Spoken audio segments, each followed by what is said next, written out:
Many civilians were killed last night. We are still waiting for the official figures because many of the targets last night were civilian and quasi-military places like ports and harbors used by fishermen, civilian employees with the army as well, west and east of Tripoli. So basically what is happening now is the British government is killing more civilians to protect civilians, and this for us is really bizarre.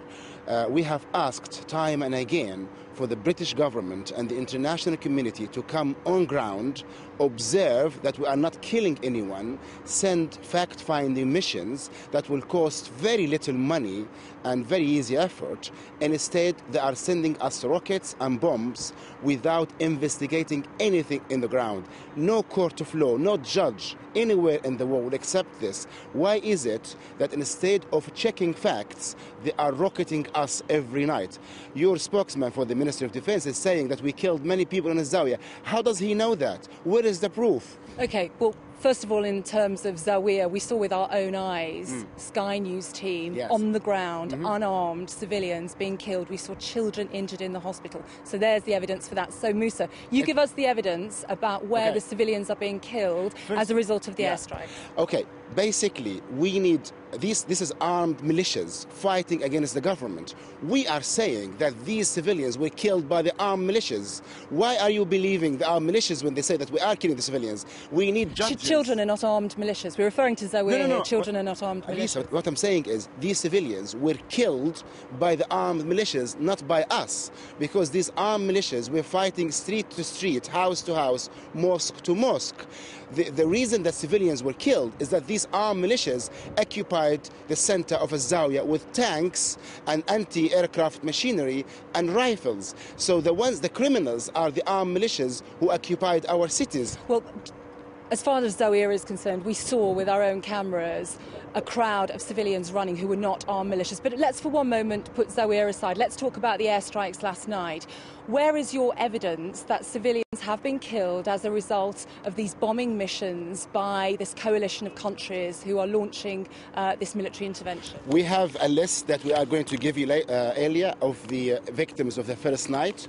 People are very wary about revealing the names of the kids and daughters. They have the right to their privacy, but we have convinced many people. We have their full names. You can contact them. How many people are we talking about here? Just to be clear, what's the scale of this? The first night, 48 people, civilians, were killed. The second and third night, we don't have the official figures yet. Once we have them, we'll give them to you. But Lisa, our logic is very powerful. How can you say anything? How can you judge us without observers on the ground? You are accusing us of committing crimes against humanities, and as a result, you are bombarding us. Where is the proof? The evidence falls upon you, not upon us. Come to the ground. I, as a government spokesperson, and you were there, for 3 weeks now, I have been asking for fact-finding mission that will cost a few $1,000s. Instead, every rocket that falls upon us costs $1 million. The first night, the cost was $250 million. Why don't you spend money on fact-finding missions and observers who will prove who killed who and who is killing the civilians? We are saying we cannot kill our children, our sons of Libya, because the Libyan army is composed of Libyan children, of Libyan tribes. How could Libyan tribes kill Libyan tribes? We can't do that, even if we want to. So come to the ground, and this is a call, Lisa. Allow me to say this to the British government and the good British people. I lived in London for 15 years. I know every street in London. I know how decent the British people are.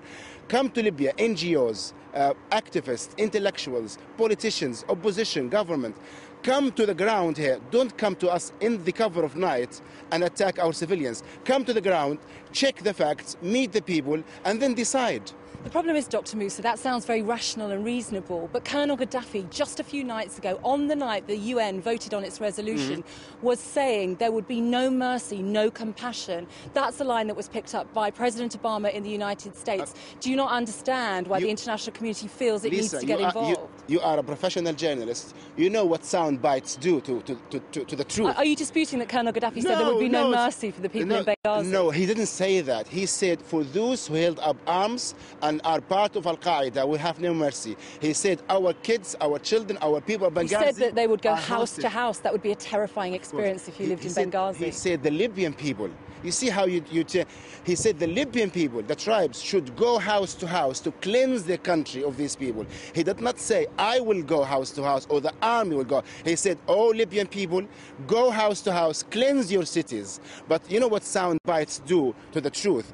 Colonel Gaddafi said it once, time and again, we need dialogue. No one picked up on this. He said we need tribal intervention. No one picked up on this. He said we need fact-finding missions. No one picked up on this. They soundbite of him encouraging people to cleanse their cities, and they make it a statement of terror and threat, while the terror and threat is coming in the night, in the sky, on top of the heads of Libyan children and families. Why is it so easy for the British government and your spokespersons to send rockets on us, and very difficult to send politicians and observers and judges? What we are asking for is very reasonable in every court of law. You can't accuse us of crimes, condemn us, sentence us and punish us without investigating us. This is wrong in any court of law.